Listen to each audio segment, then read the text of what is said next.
Everything is make believe. What do you think about that? I love the simplistic way that saying, that phrase comes through because it feels very throwback. Uh, Make believe is exactly where we are. That's the whole joke. I think, well, to spoil it, but that is one of the great cosmic jokes, and I think even as we walk into this realization, a lot of us kind of resist it, like majorly so. But the after that resistance and you get over the hump, oh my God, is there power? Oh my God, is there freedom? And I'm very much just uncovering this still for myself, and I'm grateful to be here right now. It's understandable. It can be intimidating and overwhelming to really embody that you are the key to your own reality. And that means what you imagine, you create. You can do this while sleepwalking, or you can do this mindfully. That's funny that you said while sleepwalking, because I had some message somewhere. It could have been on like a fortune cookie. I cannot remember where it came from, but it said, "Stop sleepwalking." That's exactly what the message was. I got to remember where that came from.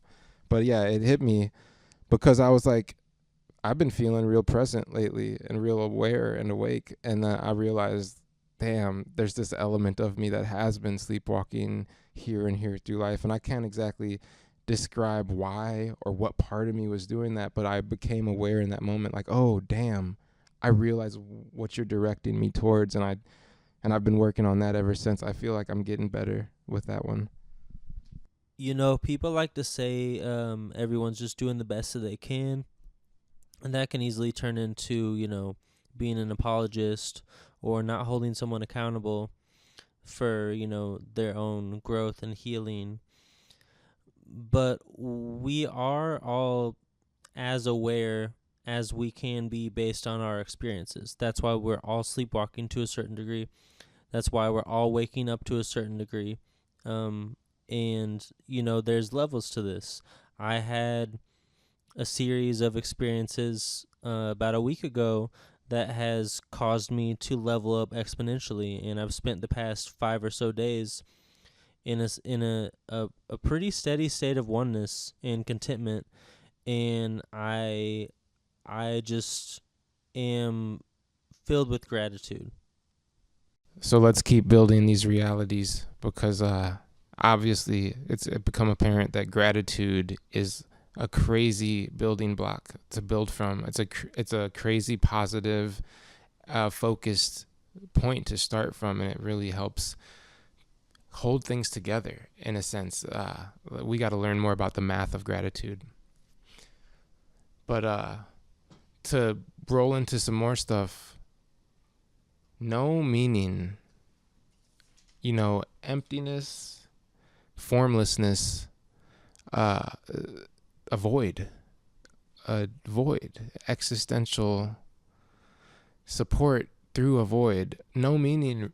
So this idea is coming up in my life so much where I'm understanding, especially through the lens of just studying basic physics, that most of the things here in physical reality have no meaning.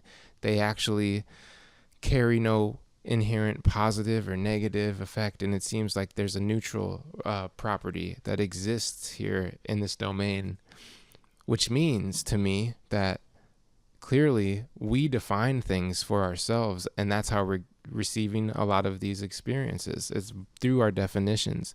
So we get to build our own ideas of what we want anything to represent.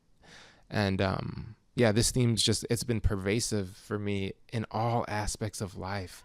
Yeah, when you begin to quiet your mind and cultivate spaciousness, um, it's easy to see right through the fact that everything is make believe. Everything around you that we take seriously as a society has been created a long time ago by people we've never met, that have never met us, that don't know what's important to us or what we value, or find sacred.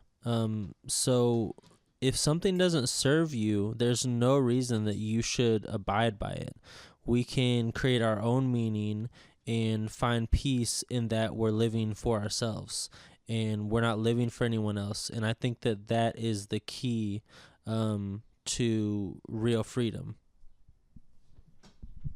Banger, fam. Straight up banger.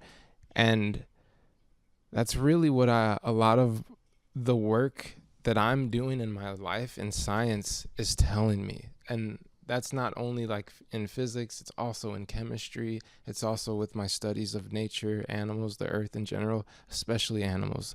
Tune into their uniqueness to see why it's so creative. To see why it's so important that we use this creativity in this unique fashion that's ours, because we have this unique gift to pull through, each one of us.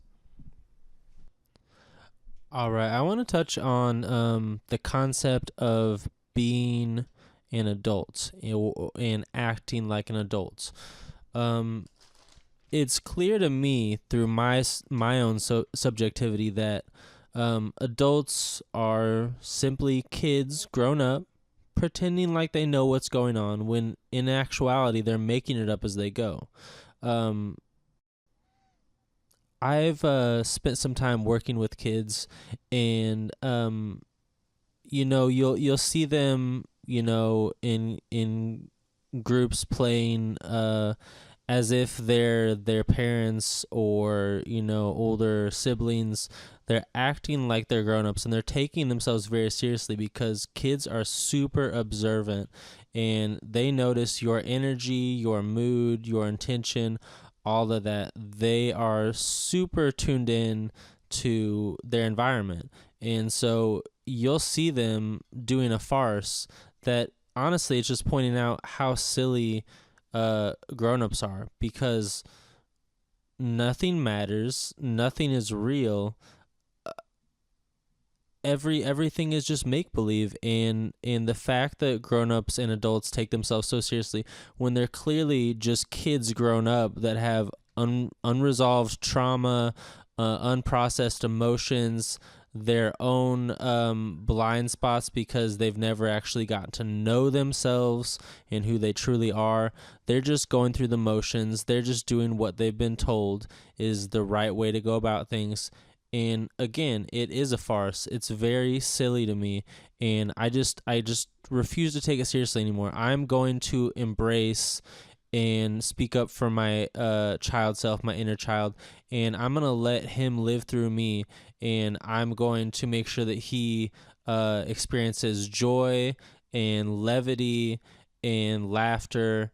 And I'm spending this year healing, and I'm not going to live up to anyone else's expectations of what it means to be grown. I have wisdom. I know myself, and no one is going to steal my shine.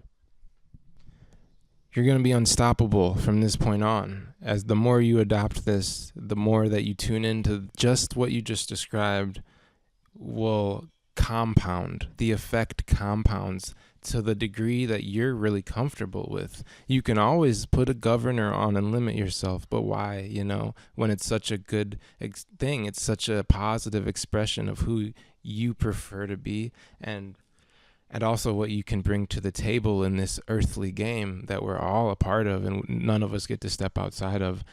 This stuff is really what I've been passionate about talking about lately, because it's what's going on with me.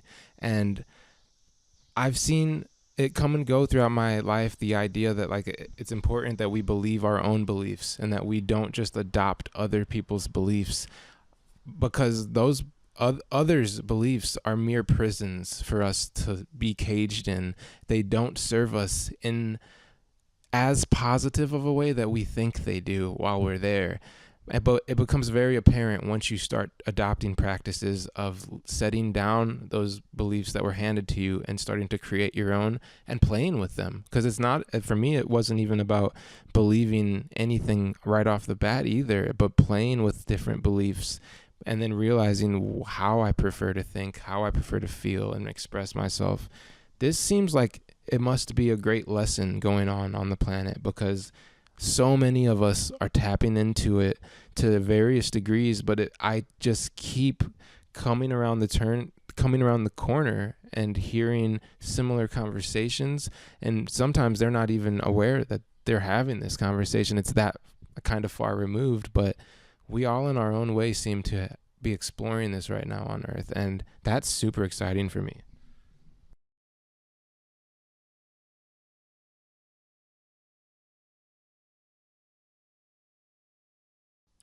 Okay, now I want to dive into this concept that I've been playing with, here and there whenever I go out and do something fun for myself. And that is nostalgia, I want to call it. You know, being present is a gift in and of itself, but it's easy to, let life pass you by and not really embrace just how much gratitude and enjoyment you're getting out of your daily waking life. And that's why, instead of having nostalgia for something 6 years on, I want to have nostalgia in the moment while I'm doing something. I want to appreciate it to its fullest degree. I want to really lean into the fact that someday I'll look back on this era of my life and I'll have nostalgia for it, but I want to get ahead of the curve, and I want to do that now so that I can enjoy the moment even more. Have you entertained that idea for yourself? This is actually one of my most intimate practices going on daily right now. And when I say daily, I mean shit, maybe 10, 15, 20, 30 times a day. I'm tapping into this idea. I love the word that you got for it.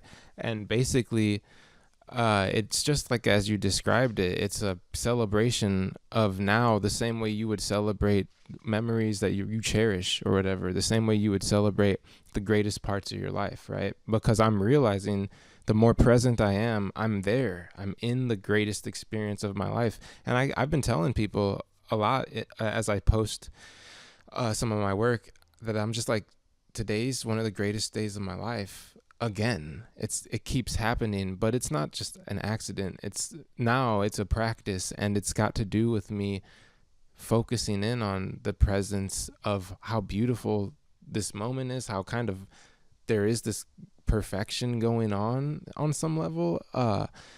And yeah, I practice this right now a lot of times with music. I'll bring some music into the moment because I'm a very musical person. So instead of listening to a song that reminds me of an old memory, I'm listening to it now in this now memory, in this now space, and it really serves me well. And what I've learned from this practice, other people can really tune into that language for themselves very well. I've had a lot of artists come to me lately and be like, dude, the vibes that you've been bringing through have been so raw and so authentic and so to the core of what I've been trying to do as well.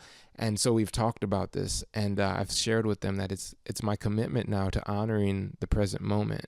And it's one of the most fantastic practices to experience because it feels so good. And you start to realize euphoria and good feelings, general well-being, they're not limited to the frames we used to associate them with. They are accessible in any second of our lives through this relationship with presence, basically. Okay, now that we dug into there being no inherent meaning, I want to go back and forth about something I know you and I have been really focused on in our own ways, and that is luminous emptiness. This is a Buddhist concept, as far as I know, that, and you can probably discuss it in the way of physics, how everything is more empty than it is dense, if that makes sense. And this idea of luminous emptiness, when you start to really digest that and internalize it, as it applies to you as an individual, you really tap into that true knowledge of self, and you get out of your own way and you simply let the light of source energy shine through. What do you think about that? This is physics. This is deep at the core of physics. I mean, if really, I don't know if deep's the word. This is one of the principles that I've been uncovering for myself, but was also delivered to me by the work of many other great humans on this planet. There seems to be an emptiness within all structure. And chemistry gets at this as well. It's not just delegated to one study or one discipline. I think all of them on this planet and beyond get to this point, in that physical reality comes with all of these projections of consciousness and reflections and things like that. But they don't, like we discussed earlier, they don't carry any meaning. They're not inherently anything subjectively, but rather it's up to you to decide if you want to. Because one of the other great tools is to let it be empty, leave it empty. That's what I would describe as one of the higher techniques as we learn more of these very applicable kind of formulas. I keep reminding myself to let it be empty. And as I do that, I'm starting to learn more about who people are versus the judgment that I brought in the door when I had already defined, this is so-and-so, he's a mailman, he's passionate about music and videos. But once I let all that be empty and I stopped defining people from my frame of references, dude, I start to see these glimpses into what I'm going to think are parallel realities where they're actually expressing more of who they are, and it's more authentic gifts, basically. But this emptiness, this is what the Buddhists talk about. I mean, a lot of religions talk about it. That's just the one that they really went hard for, and there's just thousands and thousands of texts about this idea. It's in and of itself by so many great masters. I spent last year learning about this a few hundred times from the perspective of a different master here, a different teacher there, and the Buddhists were really, they got it. And at the same time, I was looking at it through physics, and I just realized how much of Buddhism and physics are all kind of aligned with similar ideas, and they get straight to the point. But it's a tool for us to be this empty and to have this void, because it, again, allows us to actually express from our imagination, from our creativity, from that source that is not just merely taking on what's been given to it, but is actually thinking and bringing through in the present moment what's true for you or me or whoever is the case. Okay, that last part, that brings me right back to getting out of the way and letting the light of source shine through. I really mean it when I say that I've experientially leveled up in the past week or so, and a huge focus and an intention that I've set on the daily is cultivating presence. And I basically, where I'm going with this, and I'm sure that it'll shift and transform in different ways as I go deeper, but cultivating presence is important to me now because I want my energy to speak for me. I want to walk into a room and light up that room and people feel it. I want it to be potent. I want people to get high off of the positive vibes, and I don't mean that in an intangible way. I mean that in a very visceral way. How do you feel about that? This is just how it works. The strength of being authentic and moving from your real core in a unique way, it's so powerful, and it's so uniquely powerful that people can't help but tune into it. It's very interesting, and real recognize real, and a lot of times even unreal recognize real, because they need to connect to that.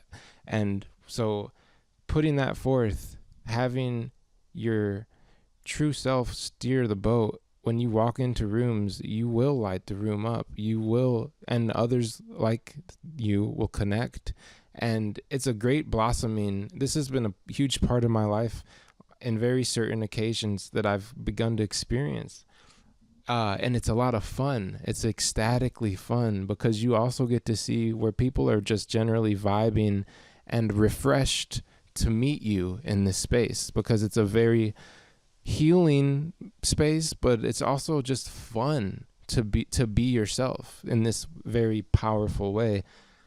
I'm really advocating for more people to tune into themselves as they learn about themselves, to do this, because the doors you walk through get even more exciting and even more exciting, and it just keeps going.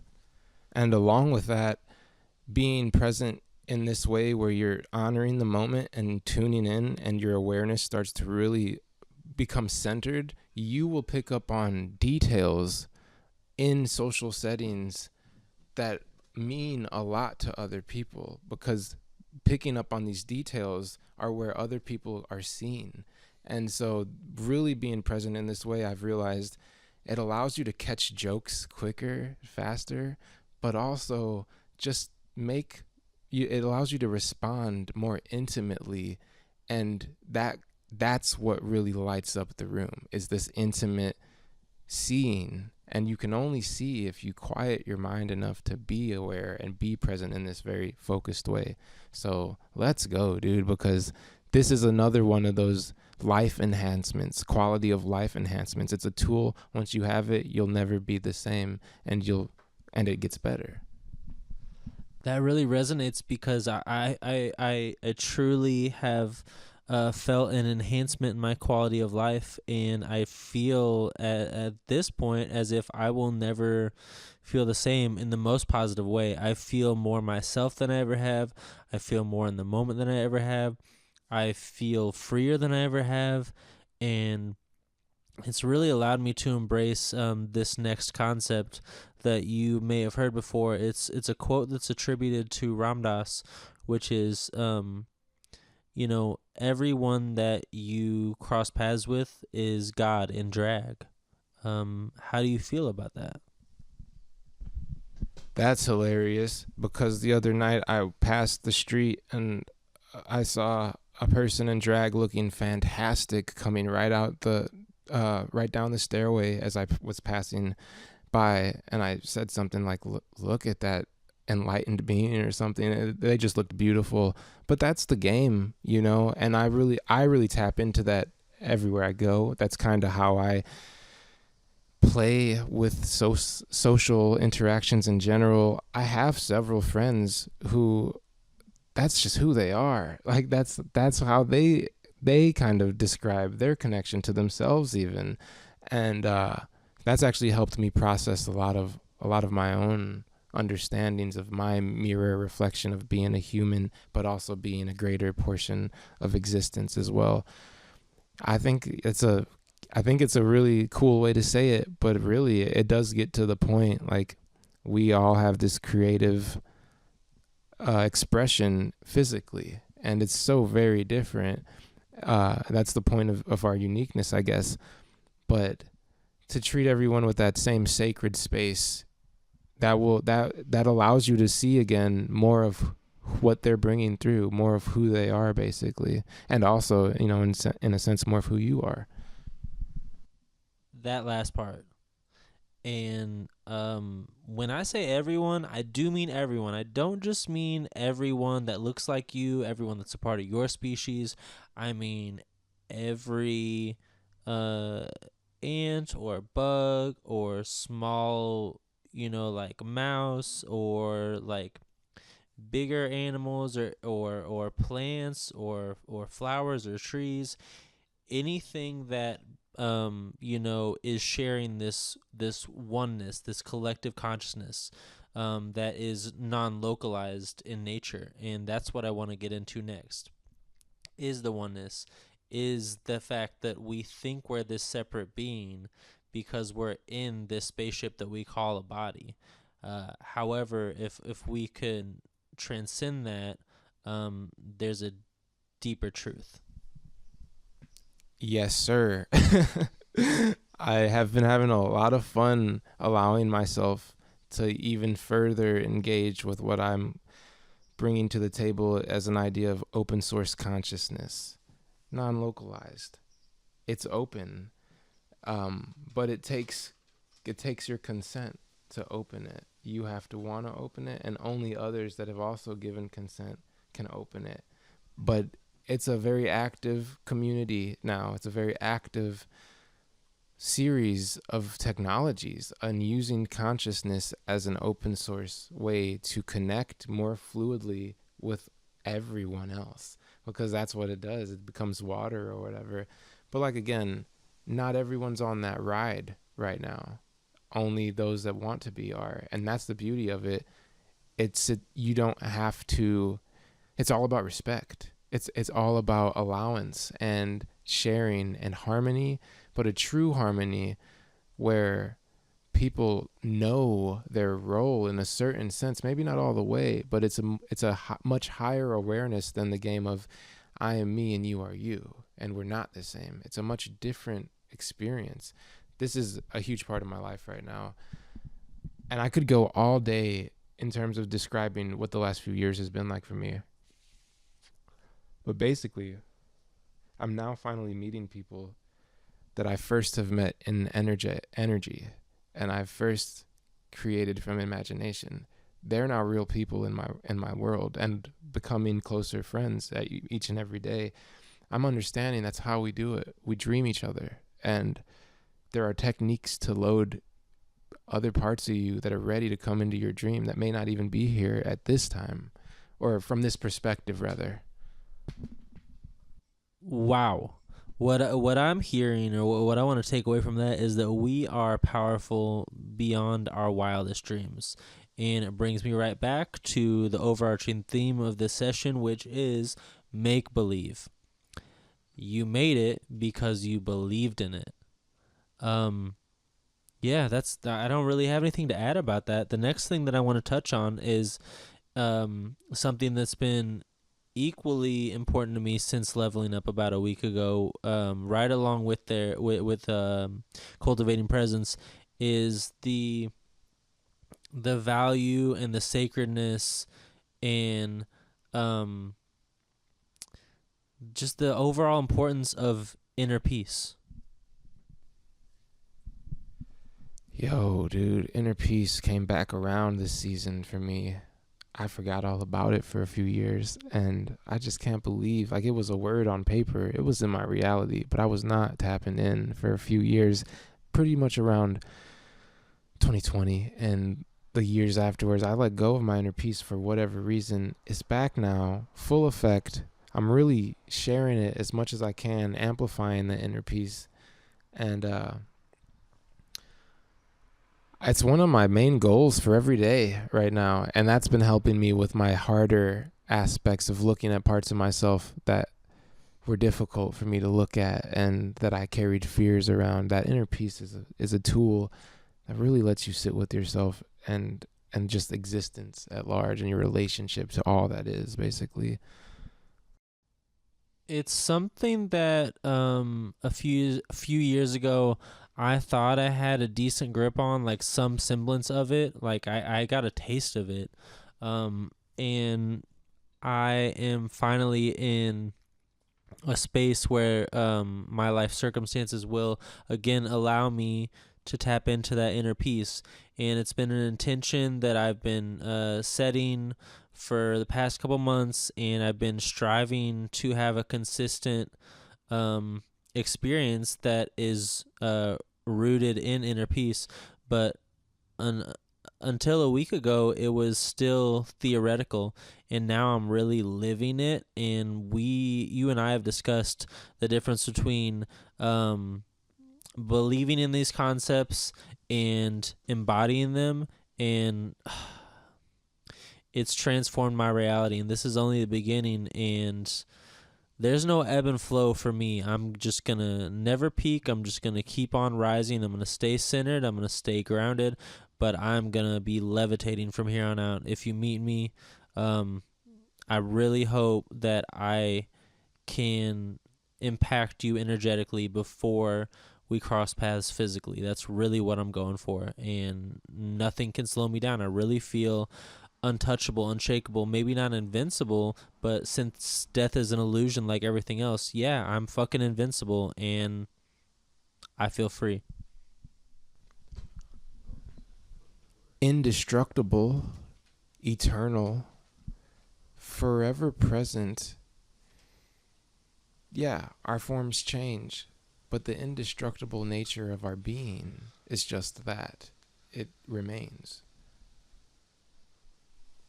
So I made a new friend recently and we were swimming the other day and we got on the topic of self-medicating, using substances that soothe us as a distraction from, focusing on our own healing and whatnot. Um, and we were talking about how it's easy to let um, weed or whatever you want to call it. It's easy to let that just be a given. Like I smoke when I wake up, I smoke before I eat, I smoke before I hang out with friends, I smoke before going out at night, I smoke before bed. There's a lot of cons to letting that become your new normal. But what I conveyed to this friend, because they were showing interest in getting into meditation, as a little teaser, what I told them was, and this is true, this may be anecdotally, but I think this is probably universal, and you can find out for yourself. It just takes 15 minutes in the morning. First thing you do to set the tone of your day, just close your eyes. You can sit crisscross, you can lay down, but I just want you to just focus on your breath for 15 minutes. If a thought comes, allow it, let it pass, then go back to following the breath. And I guarantee you it will feel the same vibe-wise. Like you will be in that heightened state as if you had just smoked a joint. Tell me I'm wrong. I think it's even better than smoking a joint. A joint doesn't even do it for me in the same way that this kind of natural expression comes through. It's much more fluid. I would compare it for me more to something like ayahuasca, a low dose of ayahuasca, where you just have a freedom to access more states of being, basically, and they can feel like anything. They really can. You can kind of create whatever you're going for, whether you like to drink alcohol or you like to do stimulants like coffee or whatever, or weed. It can really transform in any particular direction. But yeah, that practice that you just described is very effective. It's very popular, I'd say, right now on the planet as a whole. A lot of people do this, and the way that I'm doing it these days is without the whole 15 minutes. It's just the click. It's just the light switch that I've got going on, and that's what works for me really well. Oh, but my thing to mention here is it took a lot of practice to get to the light switch. I wasn't one of those people that easily just had it in this life where I could just turn it on. It took a lot of practice, and that practice looked different. Some of it was meditation, some of it was just dealing with beliefs and sitting and believe and like playing with my beliefs and understanding them and asking questions of myself. A lot of questions you have to ask yourself on this journey. Why am I feeling this? What are the reasons? And honestly, what are the beliefs that led to this feeling? But yeah, you can open this up for yourself through any technique. What I would say, whatever resonates for a person is the way they should approach it, but it is the intention of allowing this more fluid, open, dynamic expression. But it oftentimes does feel like a natural high. It oftentimes just feel like, damn, I'm riding high. I'm really riding the waves. But it also feels very natural. It doesn't feel like, oh, this is unsustainable or I'm gonna crash or something like that. It's a real authentic expression. Now you say that this could be sustainable. Riding the waves of being tapped into source energy, you really start to notice that there is a momentum, like a wind behind you pushing you along because you're taking that leap of faith. And you can take momentum down a negative rabbit hole or a positive rabbit hole. And once you like fully accept that you're in charge of how you feel, and you can do that through meditation or contemplation, which you touched on. But whenever you see that you've got a stride going, you really want to keep that positive momentum, because when you do, I can speak from personal experience, synchronicities abound. Um, Basically, the world just blooms around you. So, with positive momentum in mind, how is that coming through for you in this era? So for me lately, it's directing me more and more and more to the idea that I can really let go of my expectations. I can really let go of my perceived ways that I think it should the ways that I think it should go, or how it should express itself, because once the more you get tapped into source and you're driving from that place, you realize you have a deep power already activated. Things are already starting to align with your preferences the more that you use this. And so you are really able to see where you don't have to control every little turn. You don't have to really make it all look in this. You don't have to see it and then realize it in the way that you saw it. You can let more surprises come through, more gifts come through that you didn't imagine. But it's funny because it's an expression of power in that you see all the synchronicity blossom, and you see how the synchronicity all has like deep tied meaning to your thoughts and your feelings and just everything going on with you. But yeah, to drive it home, I'd say this is helping me let go more and more, because as I let go, I receive from my higher aspects of myself, and the blossoming is nonstop. It only gets better the more you develop the skills of allowing and letting go and letting source speak through you rather than you trying to steer source in every which way. It seems like part of the human game is watching the show that source has to play for us, and letting go is a big part of that. But that's what's been the theme for me like this season. You put it perfectly. Letting go has been the theme for this season for me, and that looks like what I said earlier. I'm really focusing on my own healing, and I know that's nothing new for you. You're focusing on your healing too. So I want to see where we relate. What does it look like, and what does it feel like for you during this season? Well, it's a vicious cycle of tests for real. To keep it 100, like life is getting fun more and more so, and I feel like my skills are getting better.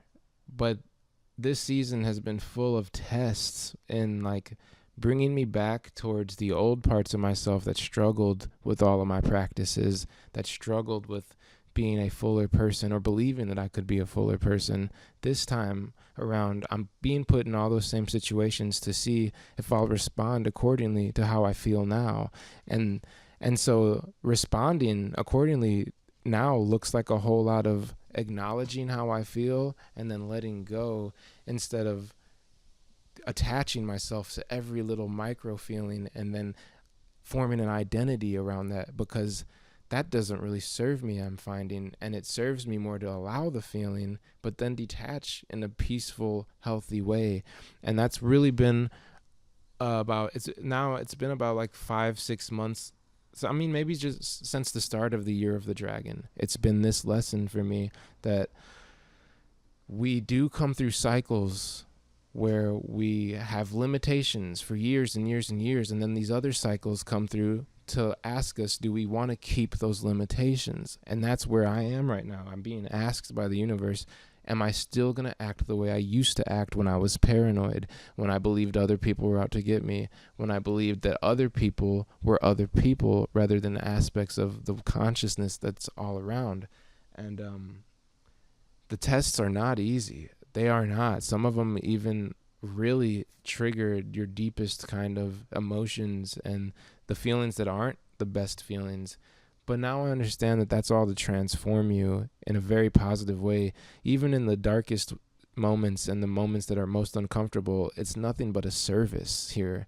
And so that's the season I'm in, is in realizing all of this right now is a service. Even those moments where I feel like things aren't going according to plan or the way that I'd prefer, I end up on the other side of this threshold once I've aligned, that I see, oh, it was perfect. It helped me get what I needed to get at that time. That's exactly right. It is a service. It is happening for you, not to you. It's an opportunity. These obstacles are opportunities for us to learn from our past limiting beliefs.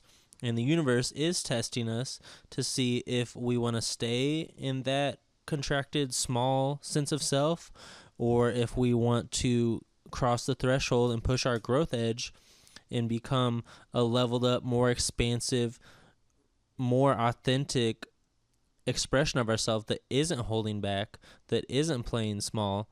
And really, it's all for our healing at the end of the day. And I'm happy to say that I've been experiencing these tests where they could be roadblocks or ways for me to allow myself to take steps back. But the progress is so appealing because I'm getting such a boosted quality of life now that I'm not holding myself back anymore. And a huge part of healing for me, what that's looked like during this season, is reparenting my child self, as well as holding space, speaking up for myself, and setting and maintaining boundaries, as well as reparenting my parents in the ways that I think are available to me. Yeah, I think on the note of reparenting your inner child, yeah, I mean, really, I've been looking at it more so as letting the inner child reparent me. Letting it really show me the aspects that I've forgotten of myself because I closed it down. But then on the note of reparenting your parents, I think a lot of us are doing that. That's like the general, I think that's part of the human experience. We all get to a point where, oh, now our lessons are what they need. And so we sit down where we can, when we can, if we can, however we can, and we start to share our growths and our perspectives with our parents. But a lot of us struggle with this because we ultimately realize a lot of them may be resistant to change, or resistant to even looking in that direction sometimes, because a lot of our parents didn't necessarily look at some of their own fears and attachments, and so they just aren't always ready when we are. And that's part of our grace, is to know when to back off and to know when they've got to really want to have the conversation. Otherwise, they're not going to hear us anyways. And I've done a fair amount of speaking to the wind because of that, and I feel like I've got a better grip on it now. But that's a useful reminder for all of our friends out there that really want to share. Parents have to be on their timeline, on their time frame, to want to engage in that way, And that was something that I struggled with for a long time, because I just realized, oh, they're not interested right now. And that's okay too. That's their sacred choice to make. And so I learned to respect that. Next, I want to get into something that you and I are almost always discussing in some capacity. And that is plant reminders, these mystic guides. And I've put a new framework on a few of them recently. I've heard ayahuasca referred to as mother, and I've always viewed weed and mushrooms as like sister drugs. They're both feminine energies that come through, and so I've been thinking about it in this capacity, is like the mushrooms channel that big sister energy, whereas the weed is the little sister. And I the other day I went swimming to, as one of the many methods to heal my child self is to get back in water and just allow myself to float and relax and be in my body. I took an edible and I ate some magic. So as far as setting intention goes, I sort of spoke to these energetic entities, and I was like, "Yo, listen, I'm out of ayahuasca right now. I love you both, but I want to speak to your mom right now." And so I did that because ever since doing ayahuasca, you and I have talked about how whenever you do something else, it's easier to tap into that realm or that space. And the last few times that I've eaten this magic, I've felt Mother Ayahuasca shine through. And that's really what I wanted to see how far I could take that based on my imagination and my creativity and my beliefs. And I gotta say, it was definitely more ayahuasca-esque than it was anything else. I, I feel like you appreciate that, or you could appreciate that. So, yo, that's it. That's part of understanding these mechanisms in terms of gearing your state of being where you want to direct it. I'm getting the lesson from Aya that it's your intention that's key, and it doesn't matter, like we discussed earlier, everything is empty. Even the molecules that look different from each other, they're all so empty that you can use your intention to charge it and then quite effortlessly connect, like you did in this case, from psilocybin to a combination of other molecules, but Aya being the general form. This is very common. And high level users, not that they're taking high dosages, but that they're well practiced, they're very present. The skilled users often report this very thing. Like it's a lot more flexible than we've ever thought possible. Yet it is a skill that you have to bring out and cultivate. And you do cultivate. It never stops. It only continues to transform in whatever direction you take it. For me, this is a huge part of how I live now. And I like to tell people, the ceremony never stops for me anymore.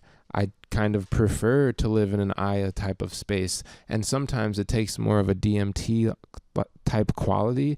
And I think that has to do with my preference of enjoying that kind of domain, that high frequency kind of area. But it's more stable ayahuasca experience that I have on earth right now.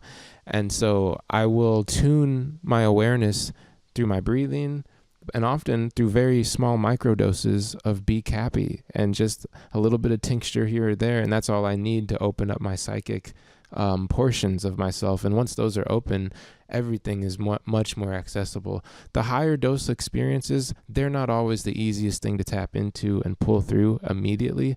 But sure, you can get there without even consuming anything the more you become aware of this thing inside of you.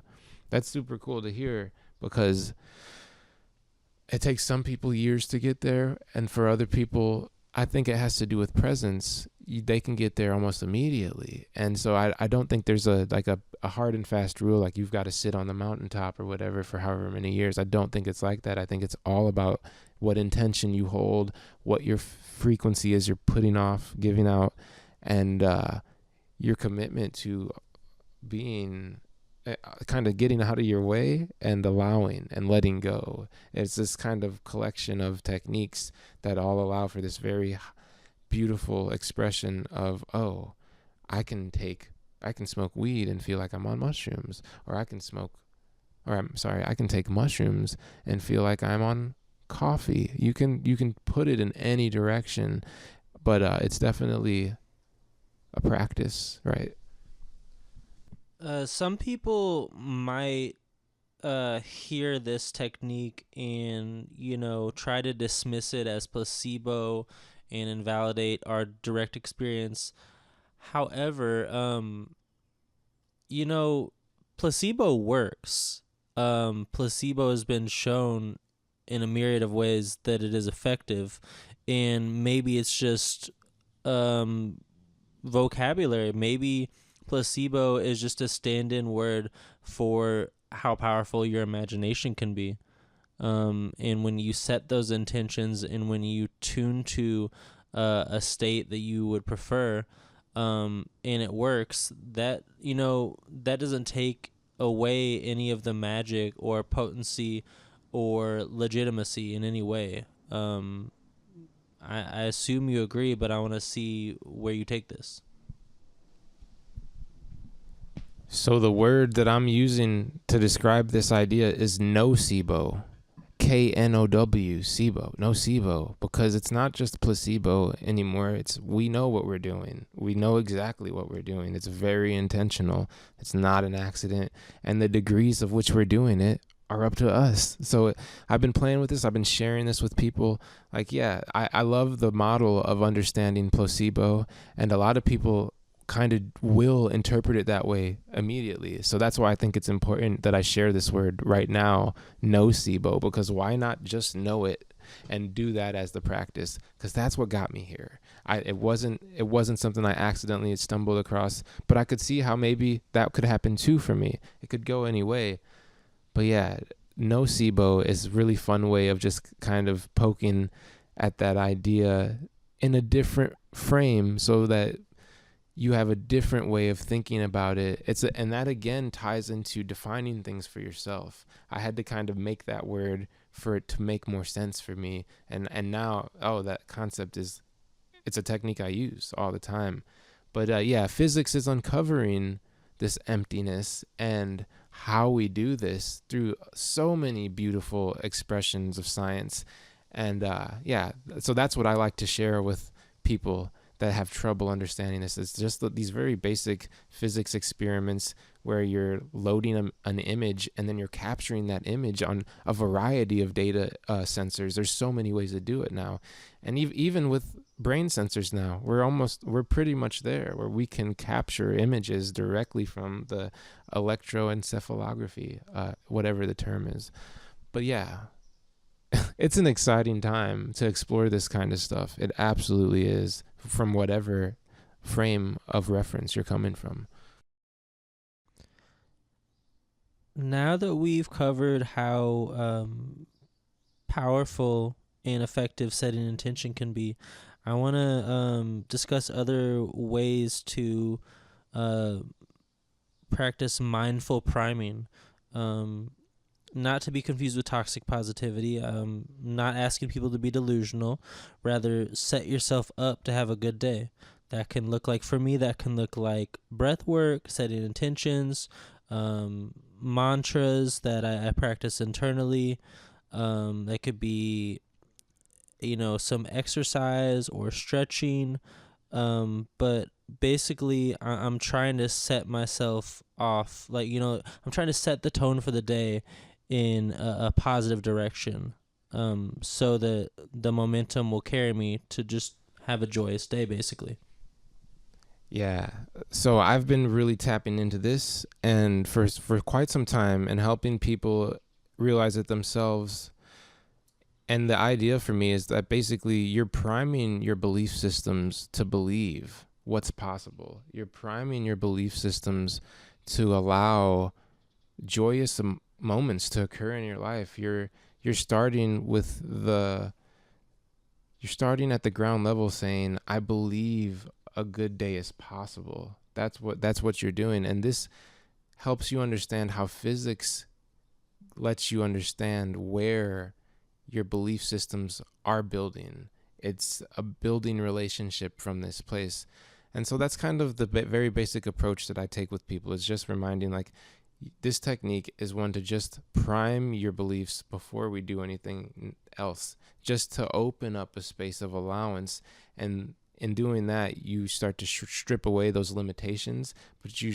And by stripping away the limitations, you're stripping away those negative belief systems that weren't allowing you to expand as much, basically. But yeah, this is the way.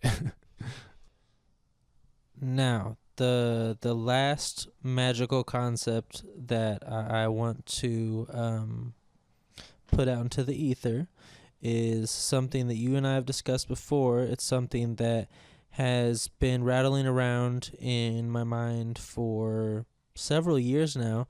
But again, something that you can practice and believe in theoretically that will filter your experience. But now, since leveling up about a week ago, I'm truly living it nonstop, and that is equanimity. I feel truly unbothered. Um, Knock on wood, my girlfriend could break up with me today. I could get into a car wreck. My mom could die. My best friend could tell me that he hates me. My phone broke yesterday. My cat could get loose. Um, I don't think that I could be shook. I really feel untouchable. I feel like no matter what, I have this sense of peace, and like it's all good no matter what. I'm just along for the ride, and I'm gonna have fun no matter what. I'm gonna show up in the best way I can, and I'm gonna have fun. I don't know about you, but I'm gonna be there and I'm gonna have fun. Well, that's the power of knowing yourself. Once you know yourself, you don't have to have any of the fears. You don't have to have any of those external validations or anything of the sorts, because you know the power of which you create your own reality. And that's what will set you free as you do it, as you step outside of the theory of it and actually live the action of it. It's a powerful thing. This is how I feel more and more with each day, even through these tests that I've been going through. Get out the way.